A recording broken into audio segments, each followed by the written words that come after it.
So we are back with another episode of Bald Guys on Bikes, and we are incredibly lucky this evening that somebody that is really special happened to be in the shop. Because it's the holidays. Because it is the holidays, yes it is, and we're just so happy to welcome you here, Erica Zaveta, and some of you will know Erica from racing at the elite levels of the sport, both nationally and internationally. You know, Brian, you can...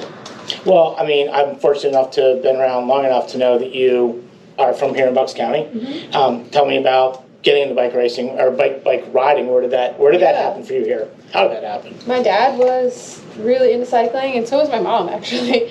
And so we would ride together as a family frequently. And then I was riding her old Klein for a long time, and then she brought me to local bike shop in Doylestown and got me on a road bike, and everyone was so welcoming. Who were some of those characters that you were riding with back then? I know some of these people. Kirk, Palermo, Randall, Mike Bowe. I mean, all the guys are there's so many people. And you're like, how old at this point? You're like, what? 33. I remember. Well, now. How old? 33. No, at that point, we're never going to ask anybody how old they are now. Right. 15. 15. Yeah. And you're doing like the Wednesday night ride at 5 o'clock at night in the dark with Randall Henderson and Mike Bowe and Kirk Palermo, which doesn't seem like parenting A+ grade. My parents were like, "Oh, she's too much." Okay, but you lash, you know, and these guys always sing your praises and talk about it. You lash onto that ride, and right away you're riding with what is then the fast guys in our community, right? Mm-hmm. So talk about going from that to the bike racing. How did that happen? I can't say enough how much those guys helped me. They never left me in New Jersey alone, and they actually... That's the difference between us. They drop us every single time. I get dropped every time. Every single time. They actually drove me to my first bike races. Randall and Mike, they would bring me to local criteriums. I did the time trial down on 29, and really that group literally drove me to the bike races. I would return every Monday with no skin on any of my arms, and they would fix my bike, and we would repeat the next weekend. Okay. Did you have a favorite road around the area?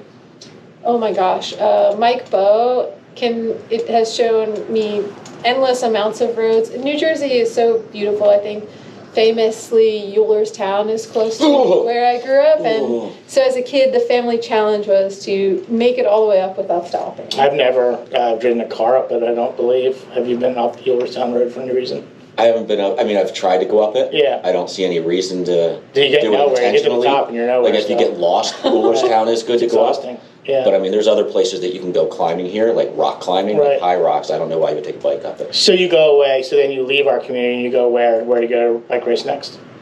I got into collegiate cycling, which was really very cool. Like all the college races, they have a series, and that was really, really fun. Who were you racing for? Who were you racing for? I kind of jumped around a lot. No. I went to University of Arizona for my first year, and then I moved to Lise McRae in Banner Elk, and then I took some time off from school to move to England to race elite World Cups for cross-country mountain biking. Okay. It was a really fun and different opportunity, and then I finished school at Brevard, North Carolina. And we'll come back to Brevard in a minute, but then bike racing took you to a whole bunch of places after that, and I can say from having worked in some of the local bike shops, including here at Bike Works when we started that business, spent a lot of time with the guys here on the TV watching you race. Where did bike racing take you around the world? Everywhere. I am so fortunate and so thankful. Like, I was in China 2 different times for road racing with the UCI World Tour for the women. I've gone to Belgium. I've had Belgium Christmas a few times for cyclocross World Cups. I've gone down to South America for some mountain bike events, and then all over the U.S., into Canada, just everywhere. And yeah, I'm really thankful. And last season you raced with Colvita. Tell me a little bit about crit racing and where you would actually. I bump into you periodically in your hometown down in your new home, your adopted home at Brevard. You had actually talked about stepping away from racing. Yeah, it's I've been doing it for over 15 years, and it's been amazing, and I've seen amazing things and met incredible people. But at some point, there's an end to everything. Racing with Colby Vita was very fun. The women on that team, it's a mix of some older, more experienced, Tina Pick, Christina Goki-Smith. I mean, they're older riders, and it was really fun to be with a group that really cared about each other. And the crit scene in the U.S. is really good right now. I think people are interested, very fun. People are able to get to the actual race course and really watch so much of the race, whereas if you're road racing, you're kind of gone for a long time. Eventually you return, and that's it. And I know that you've raced here in Doylestown at the Buckside Classic, and I've with the local team that we're involved with, I know how important it is to our riders to be able to race in the local pro race. How many times have you raced Buckside Classic, and what's that like? Bucks County Classic, yeah, it's such a cool event. It's so fun that it's in the middle of such a cool town. I think sometimes we end up even with crits, we'll end up in far distant places, and it's kind of hard for everyone to get there. But this is just such a great location. Get to hear your name cheered on the course still, and yes, all the local people showing up and all that, right? It's so fun. And you've raced a bunch of different disciplines. Mm-hmm. Yes. One that stands out most for you? Oh my gosh. Cyclocross is so amazingly fun and unique and different every course, and the course can change as you're racing. So it's an interesting mental challenge, a technique challenge, along with a physical challenge. And crit racing, I would say, is right up there with it. It's just fast paced, and you have to make split second decisions of can I go here or here, and you're working with a team, which is also pretty fun. So you failed to step away from bike racing again? I failed. Yeah, you failed that assignment again. So what's racing look like this year? I think that I may be racing for the NCL, and to that again will be primarily crits for me. What is the cash amount it takes to hire you away and steal you for our team? What are we talking in terms of Benjamins, blue faces? How many blue faces does it take to... My dog Rory is going to need at least 3 gold chains. Okay, all right. So, because they say millionaires wear their money on their body, billionaires don't. Mm-hmm. Just to put that in your head. Okay. Nice subtle recruiting move there. So last thing I want to talk to you about is that I've had the opportunity to bump into you and share some meals with you down in your adopted hometown in Brevard and Hendersonville in western North Carolina. And man, what an amazing and beautiful place you've chosen to live. How did you come to be in Brevard? Mm-hmm. And tell me a little bit about the riding scene in western North Carolina. Yeah, it's super beautiful.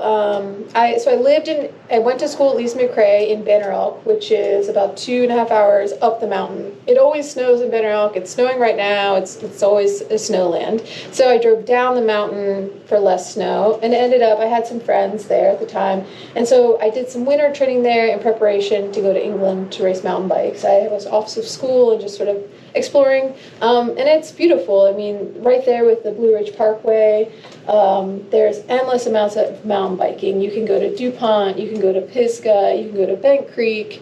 I mean, you could just endlessly find new trails, and it's beautiful at any time of year. And if you're too cool to be a brewer in Asheville, you open a brewery in Hendersonville or Brevard, correct? Yeah, how was the beer down there? Because we tend to like that as hosts.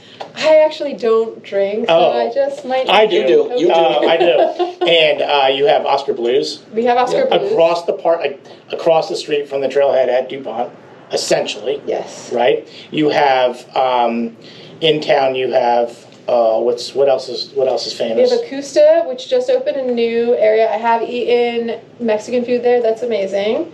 And we have Sierra Nevada, which is up by the airport. It's I've toured it with my family. It's a very beautiful facility. It's really interesting. They kind of go through the whole process. This is the kind of mountain biking I can do. It's amazing. So one of the coolest things. I'd be really good at. I could be pro level at beer mountain biking. Here's the pro move. The pro move is you ride whatever DuPont or whatever, and then you go to the bike shop at Pisgah Tavern. And there's a bar in the bike shop, and you enjoy tasty beverages, and you lie about whatever riding you've done, and who would know? Oh, it's a great day. I would be elite at this level. Yeah, I'm really good at it myself. But we should go. All right. Well, thank you for joining us for Ball Guys on Bikes. Welcome back home. Thank you. And we'll look forward to seeing you at least going into the fall for the Buckside Classic. Yes. Yeah, crit racing, summer crits are approaching quickly. All right, cheers. Cheers.